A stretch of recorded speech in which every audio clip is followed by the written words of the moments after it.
우리 오늘 주시는 하나님의 말씀은 사도행전 20장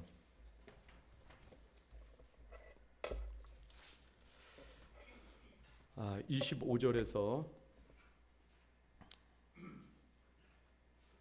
36절 말씀까지 우리 한 절씩 하나님의 말씀을 보겠습니다.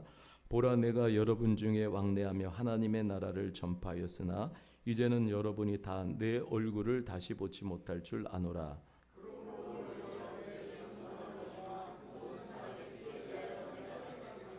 이는 내가 꺼리지 않고 하나님의 뜻을 다 여러분에게 전하였습니다.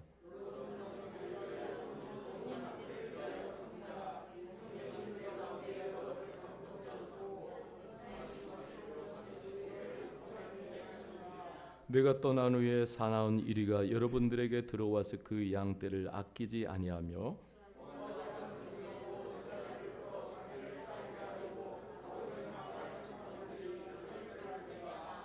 그러므로 여러분이 일깨어 내가 3년이나 밤낮 쉬지 않고 눈물로 각 사람을 훈계하던 것을 기억하라.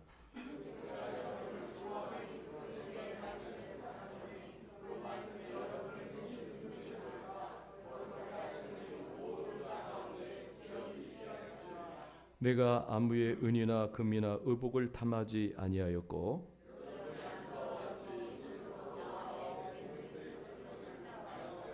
범사에 여러분에게 모범을 보여준 바와 같이 수고하여 약한 사람들을 돕고 또 주 예수께서 친히 말씀하신 바 주는 것이 받는 것보다 복이 있다 하심을 기억하여야 할지니라. 아멘. 자, 오늘은 제가 교회 사역을 위한 지침이라는 제목으로 하나님의 말씀을 전하려고 합니다. 이렇게 3월 참 이렇게 들녘을 보니까 차를 타고 가다 이제 묵은 땅을 이렇게 기경하고 사방에서 씨 뿌릴 준비를 이렇게 하는 광경들을 볼 수가 있습니다.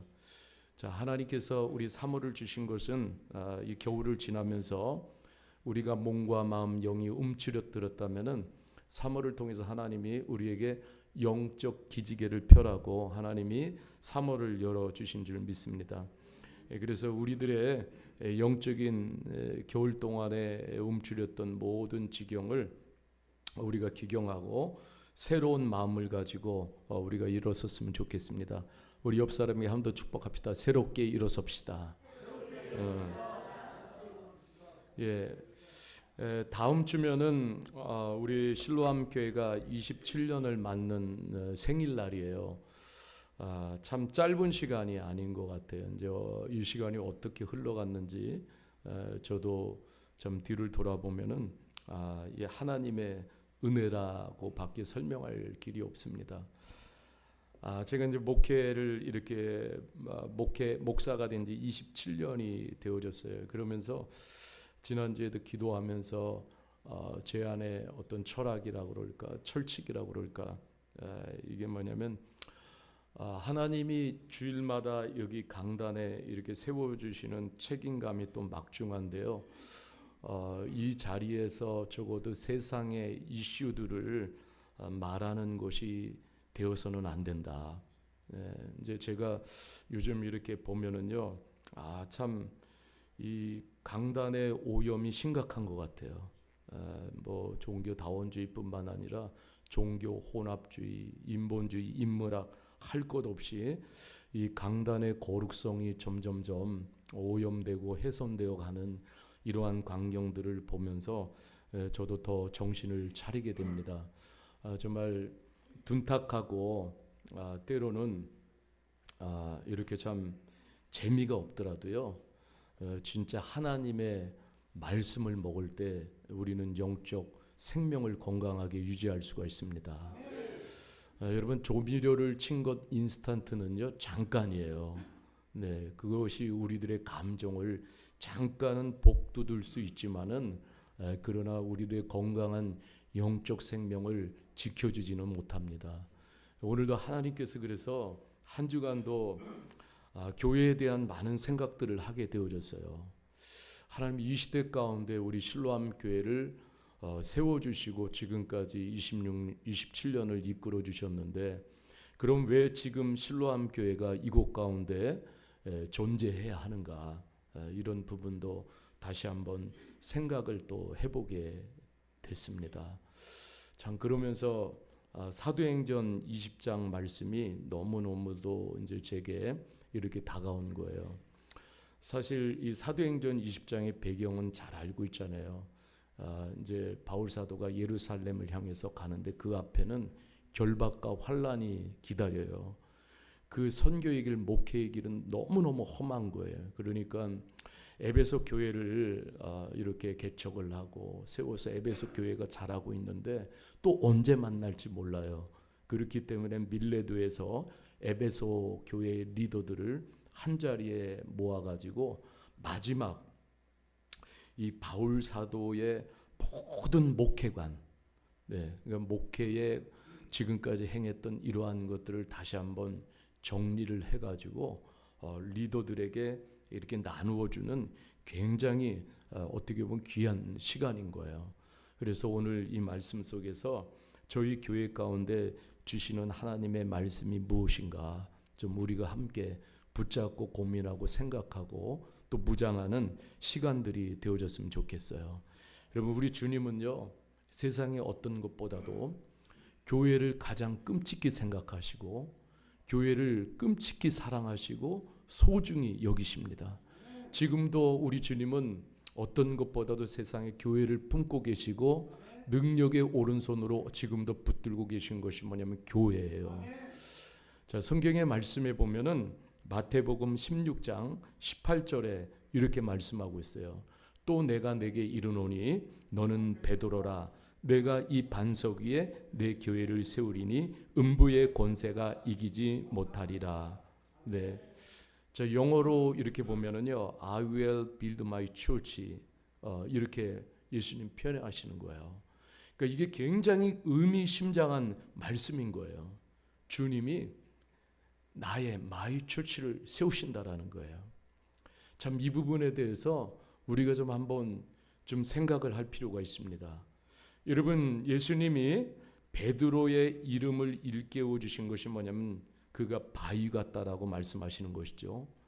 앞으로 바위 같은 믿음으로 이 복음을 전하고 선교할 것이고 교회를 세우실 것이라는 비전도 더불어 주시는데, 여기 쓰이는 헬라어가 페트라예요. 근데 이게 동산에서 이렇게 보이는 작은 바위가 아니에요.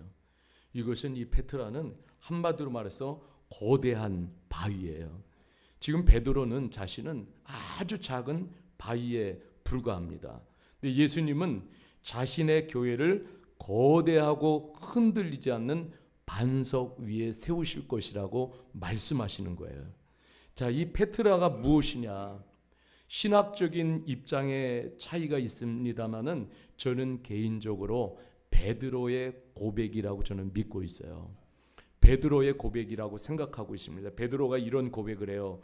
마태복음 16장 15절에서 16절 우리 다 같이 한번 읽겠습니다. 시작. 이르시되 너희는 나를 누구라 하느냐? 시몬 베드로가 대답하여 이르되 주는 그리스도시요 살아계신 하나님의 아들이시니다. 아멘. 자, 여기에 보십시오. 이 고백이 교회의 기반으로 삼아야 할 핵심적인 진리라는 것을 예수님이 이것을 보면서 복되다고 말씀하셨어요. 자, 어느 시대를 막론하고요, 우리는 분명한 고백은 주님이 하나님의 아들이십니다. 주님이 하나님의 아들이십니다. 또 하나는 뭐냐면 주님이 살아계십니다. 이 고백이 주님이 살아계십니다. 이 살아계시다라는 이 명제 안에는요, 말씀으로 살아계시고 진리로 살아계시다는 말씀이에요. 그러니까 이 사실 위에 교회가 세워져야 한다. 네, 여러분, 이것을 벗어나면은 그것은 곧 이단이고 사이비가 되는 거예요. 예수님은 하나님으로부터 오셔서 우리를 죄에서 구원하도록 성별된 유일하신 분이세요. 유일하신 구원자예요. 교회는 이 진리를 선포해야 돼요. 견고한 반석으로 만들어지신 초석 위에 예수 그리스도의 교회가 세워져야 한다는 것을 말씀하고 있어요. 그 견고하고 변하지 않는 초석이라는 것은 바로 하나님의 의에 보냄받은 예수 그리스도가 우리를 죄에서 구원하신다는 이 놀라운 진리입니다. 여러분, 이것은 변할 수가 없어요. 이거 선포하지 않으면 이것은 예수님의 교회가 될 수가 없어요. 아무리 건물이 화려하고 사람의 숫자가 많아도 이 진리가 선포되지 않으면 이것은 예수님의 교회가 될 수가 없어요. 여러분, 이 고백이 진정한 예수님께서 내 교회라고 말씀하시는 거예요. 오늘 우리가 이 시대를 살아가잖아요.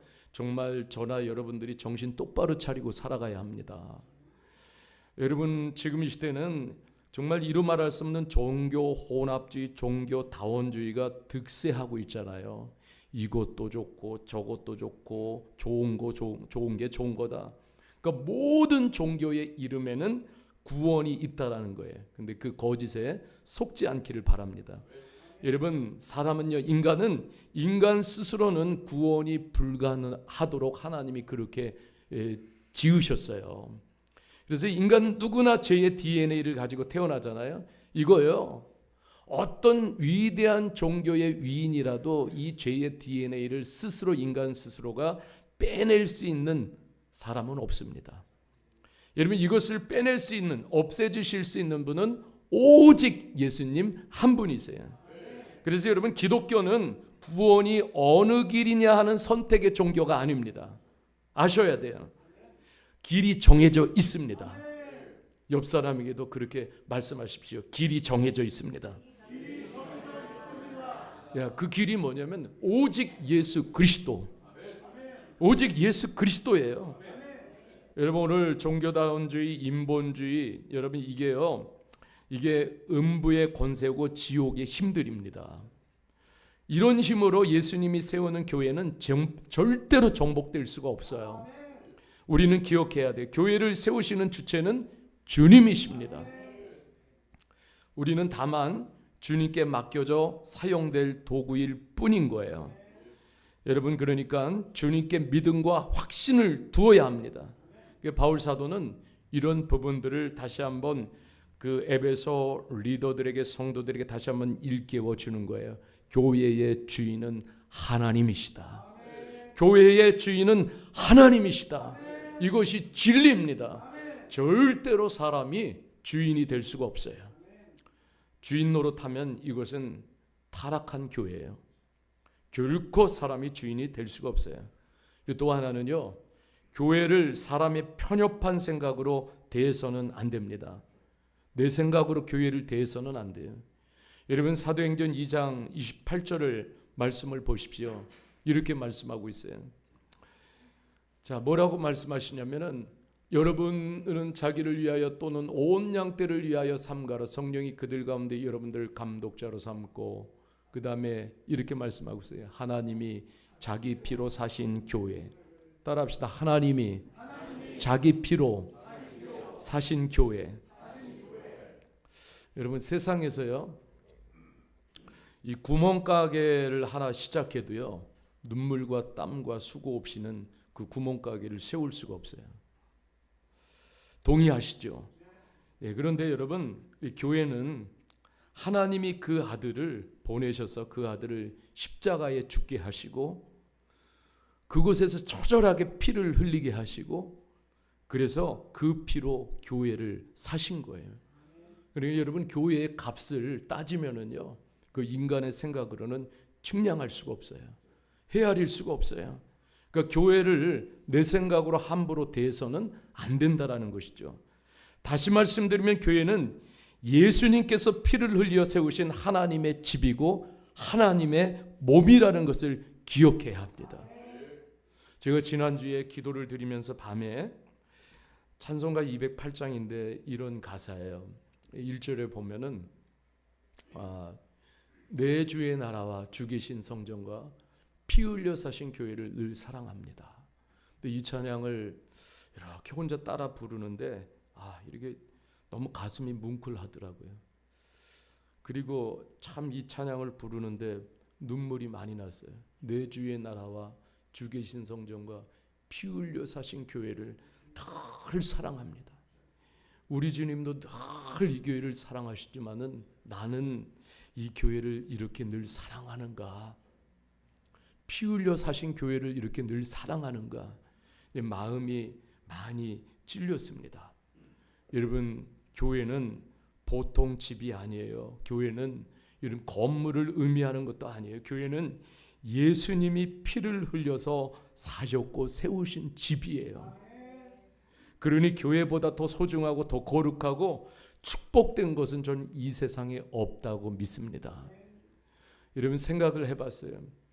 제가 한 주간 기도를 하면서 이곳에서 묵상하면서 참 감사했어요. 내가 지금 이런 시대 속에서 이만큼 사는 것도, 이만큼 목회하는 것도, 이만큼 선교하는 것도 너무너무 감사했어요. 그런데 이것이 다 뭐냐면 이렇게 사는 것이 다 교회 때문인 거예요. 교회가 없었으면, 교회가 존재하지 않고 제가 교회를 몰랐으면 이런 삶을 살 수가 없는 거예요. 그러니까 이런 교회를 사랑할 수밖에 없죠. 사랑하는 성도님들은 교회를 사랑하십니까? 주님이 그 지극한 그 주님의 마음을 정말 우리가 좀 헤아리고 그리고 그 교회를 사랑했으면 좋겠어요. 여러분, 이런 교회를 세워나가는 지침을 바울 사도는 이 에베소 교회 리더들에게 나누고 있고 또 오늘 우리에게 나누고 있습니다. 제가 세 가지로 말씀드리고 싶어요. 우리가 좀 함께 배우기를 바랍니다. 첫 번째예요. 자, 첫 번째. 같이 합시다. 시작. 하나님 앞에서 깨끗한 양심으로 하는 사역. 네, 하나님 앞에서 깨끗한 양심으로 하는 사역. 그래서 26절 오늘 27절에 바울 사도가 그렇게 고백을 합니다.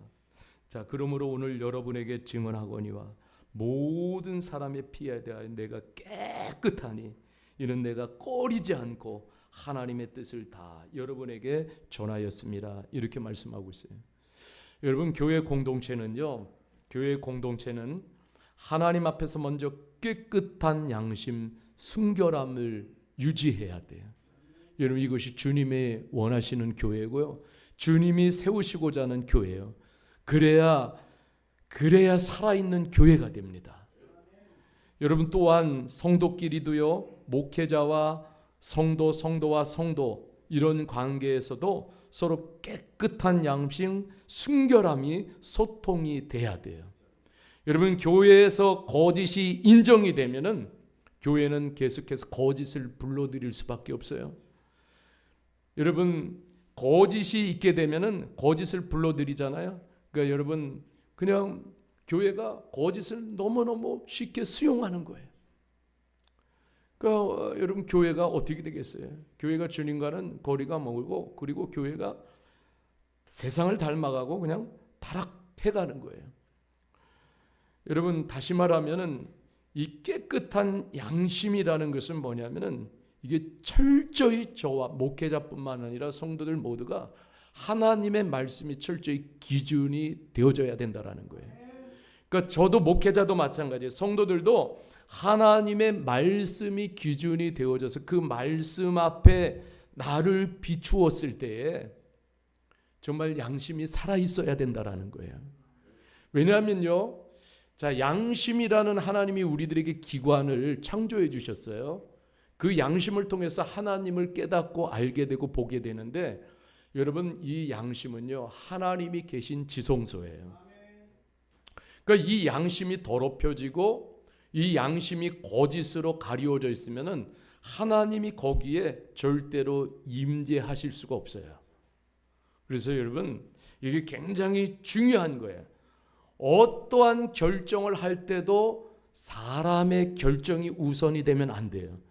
하나님의 말씀이 절대적으로 기준이 되어야 합니다. 여러분, 이게 주님의 교회예요.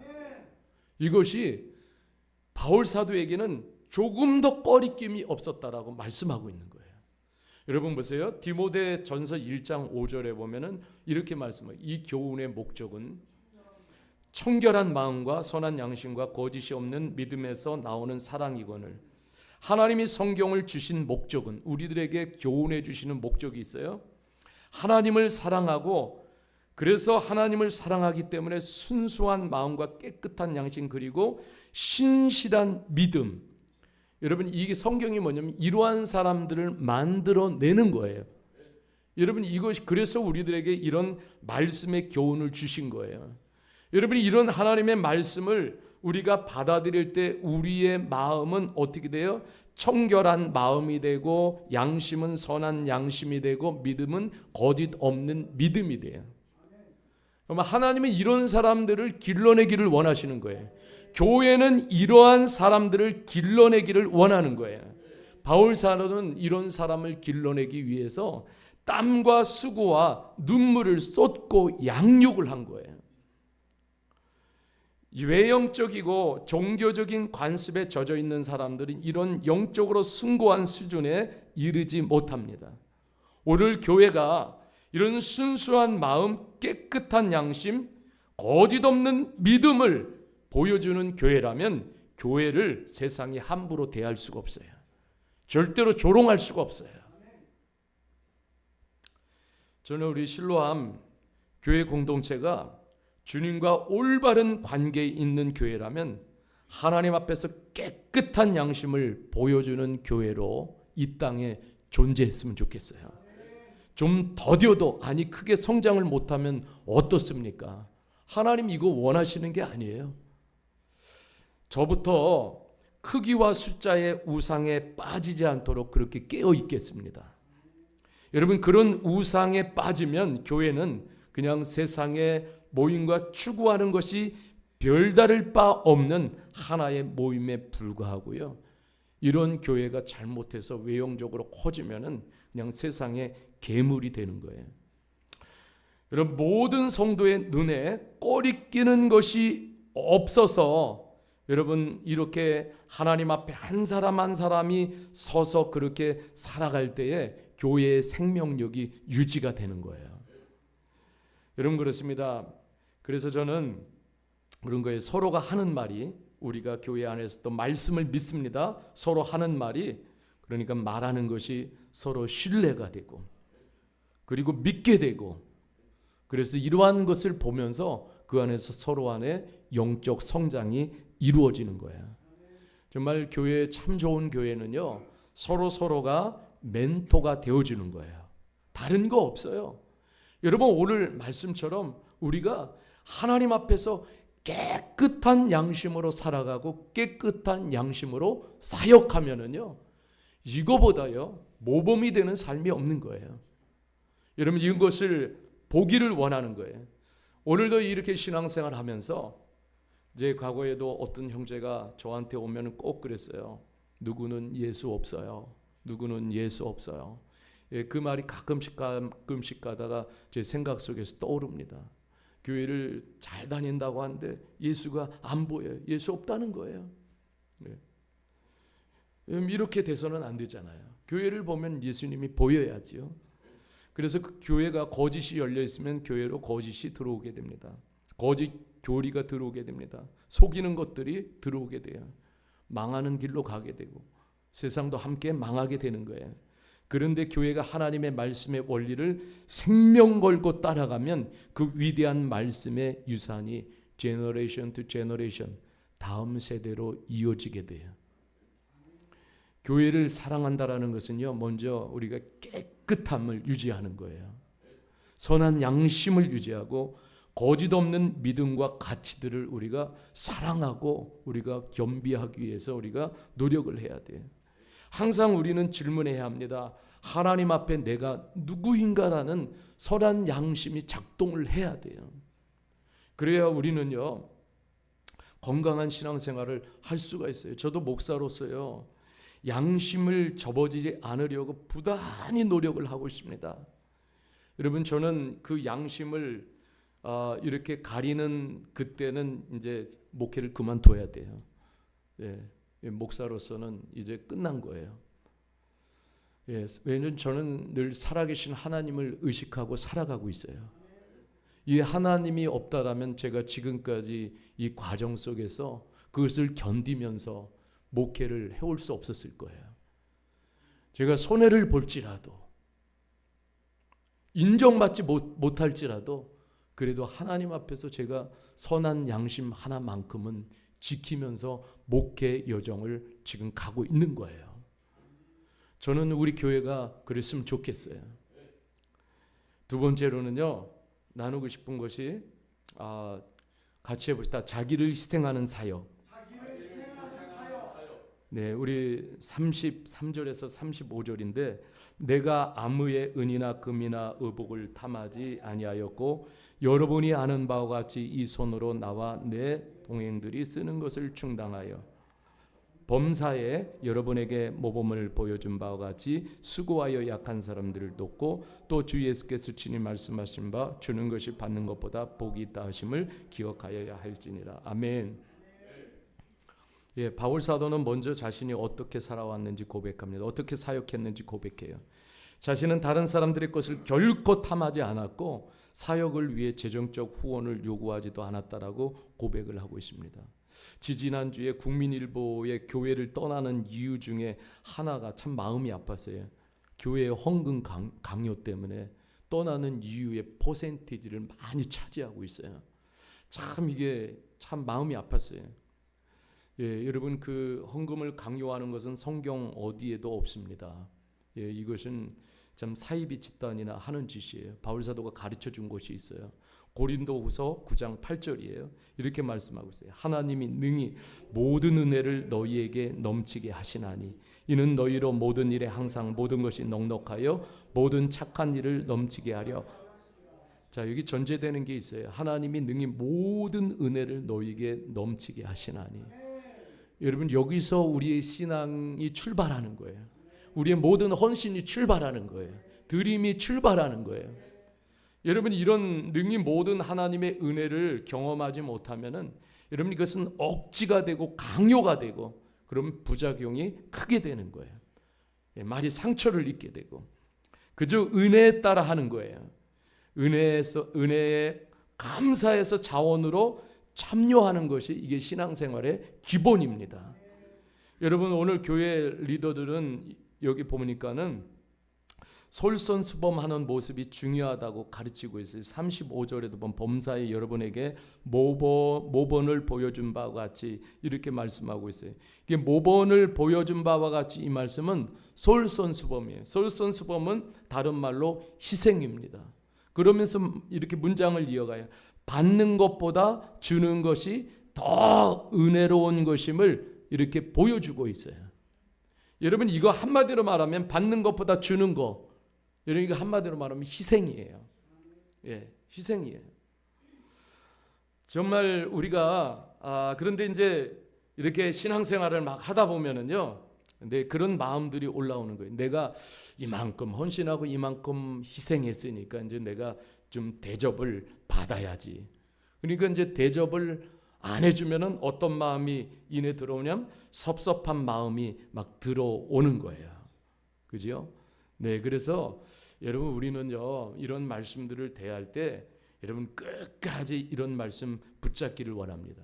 물론 우리가 하나님 앞에 희생하고 헌신할 때 우리 공동체에서 같이 격려도 받고 위로도 받아야 그래야 우리는 또 힘을 얻고 더 헌신하고 희생을 하게 돼요.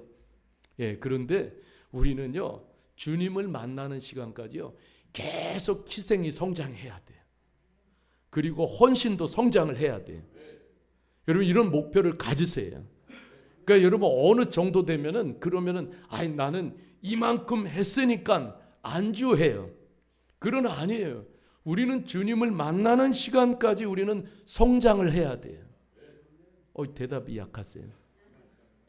주님을 만나는 시간까지 성장합시다. 예, 희생이 성장해야 돼. 계속 더 넓고 깊게.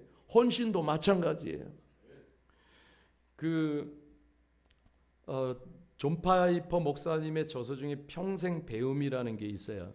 이제 거기 보면은 이런 글귀가 있어요. 신앙의 여정은 일생 탐험에도 늘 새롭고 무궁무진한 우리 하나님을 배우고 닮아가는 여정이다.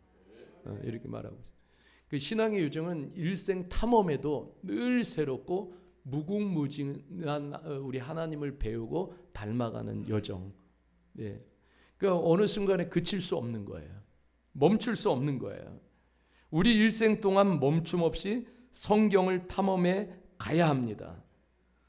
예, 주님을 만나는 시간까지 다른 말로 말하면 성장을 해야 된다라는 거예요. 추구해야 돼요. 그렇게 되기를 주님의 이름으로 축복합니다. 예, 그만큼 희생의 강도도 우리가 신앙생활을 하면 할수록 성장해야 돼요. 성장해야 돼. 그래야 여러분 주님이 기뻐하십니다. 주님을 만나는 시간에 그런 마음이 드는 거예요. 주님이 가르쳐 주신 모든 말씀과 삶이 클라이막스가 돼가지고, 그래서 정말 뒤를 돌아볼 때 그래도 부족하지만 하나님 뿌듯함이 있잖아요. 그 시점에서 우리가 주님을 딱 만나게 되면 얼마나 영광스럽고 얼마나 감격이겠습니까? 여러분, 교회에서는 믿음이 약한 사람도 있기 마련이에요. 근데 약한 사람들을 세우는 데는 희생적인 섬김이 있어야 합니다. 저는 이렇게 말씀드리고 싶어요. 신앙은 희생이 빠지면 기복 신앙을 벗어날 수가 없어요. 예, 분명히 말씀드립니다. 신앙이 성숙해진다라는 것은 자기 희생을 실천할 줄 알아야 돼요. 나는 이것도 없고 저것도 없고 뭐 은사도 없고 뭐 재정적인 것도 부족하고, 그러면 주일날 오셔가지고 그냥 성도님들 보고 웃어주기라도 하세요. 네, 그리고 또 하나, 내가 할 수 없어도 기도에 한번 좀 짐은 지겠습니다.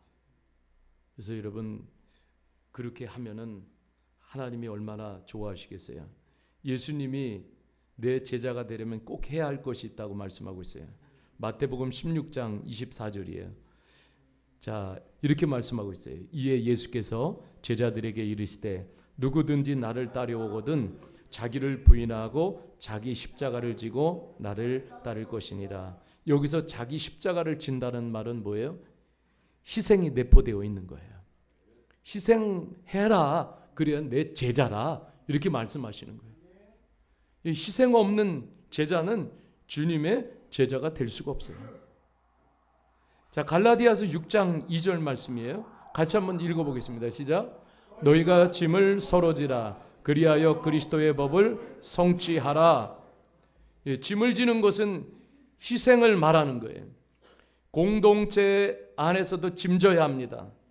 짐이 무겁다고 피하기만 하면 힘이 길러지지 않습니다. 영적인 힘이 생기지 않는 거예요. 여러분, 우리가 좀 짐이 어느 때는 무거워요, 감당하기. 그런데 여러분, 이런 짐을 지지 않으면 우리가 영적 생활에도 그냥 어덜트 차일드예요. 예, 모습은 어른인데 그 영적 성장의 모습은 아이 같은. 그러니까 여러분, 짐을 질 때는 져야 돼요. 하나님, 내가 좀 지겠습니다. 저희 교회가 이 미얀마 복음화를 위하여 이렇게 짐을 지는 교회예요. 정말 지금까지 과정 속에 보면 어느 때는 참 짐이 너무 무거울 때도 있어요. 예, 벅차 너무나도. 근데 참 이 짐을 집니다. 근데 제가 이번에 미얀마에 가서 너무 위로받았어요. 우리 미얀마 집사님들이 저한테 그런 얘기하는 거예요. 목사님, 실로암교회는 작은 교회가 아니에요. 그러면서 집사님들이 이런 얘기를 합니다. 목사님, 우리가 미얀마 곳곳에서 지금 하나님의 나라를 펼쳐가고 있잖아요. 그러니까 목사님, 앞으로 작은 교회라고 말하지 마세요. 정말 제가 많은 위로를 받았어요. 네, 생각해 보니까 교회가 진짜 우리 실로암교회가 작은 교회가 아니에요. 예, 여기 앞으로 미얀마에 돌아가서 정말 영적으로 큰 사람들이에요. 네, 우리 지금 한국인 성도님들 정말 이렇게 짐을 져주시는 거에 대해서 너무너무 감사드려요. 예, 함께 이룬 짐을 지기 때문에 지금 미얀마 땅에는 복음의 꽃이 곳곳에서 피고 있어요. 너무너무 감사해요. 여러분, 그래서 두 번째로 우리들에게 가르쳐 주시는 것이 우리가 자기 희생을 행하는 교회예요. 사역이고. 그리고 세 번째 말씀을 드리고 싶어요. 세 번째, 자, 같이 읽겠습니다. 시작. 하나님의 영광에 초점을 맞추는 사역. 자, 여러분 36절에서 38절을 제가 읽을게요. 이 말을 한 후 무릎을 꿇고 그 모든 사람과 함께 기도하니 다 크게 울며 바울의 목을 안고 입을 맞추고 다시 그 얼굴을 보지 못하리라 한 말로 말미암아 더 근심하고 배에까지 그를 전송하니라. 아멘. 예, 여러분, 그 초점은 다른 것이 아닌 하나님의 영광이어야 해요. 사역의 초점이, 여러분, 초점이 돈인 경우도 있어요. 초점이 사람인 경우도 있어요. 초점이 일인 경우도 있어요. 초점이 건물, 프로그램인 경우도 있어요. 근데 여기에 맞춰지면은요, 다 이기적인 마음이 들어요. 사심이 생기는 거예요. 근데 모두가 하나님의 영광에 초점을 맞출 때 어떤 일이 일어나냐면 하나님께 무릎을 드리게 돼요. 저는요, 교회는 정말 살아있는 교회는 하나님께 무릎을 드리는 교회예요. 여러분, 서울에 한 교회가 있어요. 그런데 그 교회는 예배 때요, 일단 오면은요, 이 하나님의 말씀을 읽기 전에 모든 성도들이 바닥으로 내려와 가지고 전부 무릎을 꿇고 하나님의 말씀을 선포해요. 네. 그러니까 모든 성도의 초점이 뭐냐면 하나님의 영광인 거예요. 여러분, 정말 무릎을 드리는 교회를 생각을 해보세요. 하나님의 영광 앞에 무릎을 드리는 교회는 교회의 생명력을 잃어버릴 수가 없어요. 여러분, 거기에는 이런 마음들이 자리하게 되는 거예요. 사도행전 20장 19절 말씀인데요. 자, 같이 이 말씀을 읽겠습니다. 시작. 곧 모든 겸손과 눈물이며 유대인의 간교로 말미암아 당한 시험을 참고 주를 섬긴 것과. 아멘. 자, 여기에 보면은 하나님의 영광에 집중하면은요, 그런 가치가 형성이 돼요. 겸손, 눈물, 인내, 오래 참음. 여러분, 예수님이 이렇게 살다가 가셨어요. 예수님이 이 땅에 오셔서요, 어디에 늘 집중하셨어요? 하나님의 영광을 바라보셨어요. 그렇기 때문에 그 영광 앞에 예수님은 항상 겸손하셨어요. 그래서 예수님 스스로도 말씀하셨어요. 나는 겸손하고 온유하니. 그러니까 예수님은 항상 하나님의 영광을 바라보니까는 하나님의 아들이신 그분도 늘 겸손하셨어요. 그리고 영혼에 대한 눈물, 기도의 눈물, 사람에 대한 긍휼의 눈물이 멈추지 않으셨어요. 한 영혼을 구원하시기 위해서 예수님 오래오래 참으셨어요. 기다리셨어요. 여러분, 이게 우리가 따라가야 할 가치가 아닌가요? 여러분, 이렇게 우리가 하나님의 영광을 바라보고 영광의 초점을 맞출 때에 여러분, 우리가 정말 하나님 앞에 무릎을 드릴 때 우리 안에 주님이 품으신 그 겸손을 품게 되고, 주님이 품으신 눈물을 품게 되고, 주님이 품으셨던 그 인내와 오래 참음을 품게 돼요. 여러분, 이런 교회는 생명력이 있고 주님이 붙잡아 주시고 주님이 쓰시는 줄 믿습니다. 여러분, 말씀을 정리할게요. 그래서 이제 27년을 맞이하면서 우리 실로암교회가 사역해 나가면서 하나님 앞에 깨끗한 양심이 살아있는 교회, 그렇게 사역하는 교회, 또 자기를 희생하는 사역, 자기를 희생하는 교회, 그리고 하나님의 영광의 초점을 맞춘 그런 교회 사역, 여러분, 우리가 지속해 갈 수 있기를 주님의 이름으로 축복합니다. 그래서 교회가 교회답게 우리가 세워나가는 그런 주님이 보실 때 영광스러운 교회가 되기를 주님의 이름으로 간절히 축복합니다. 우리 말씀을 생각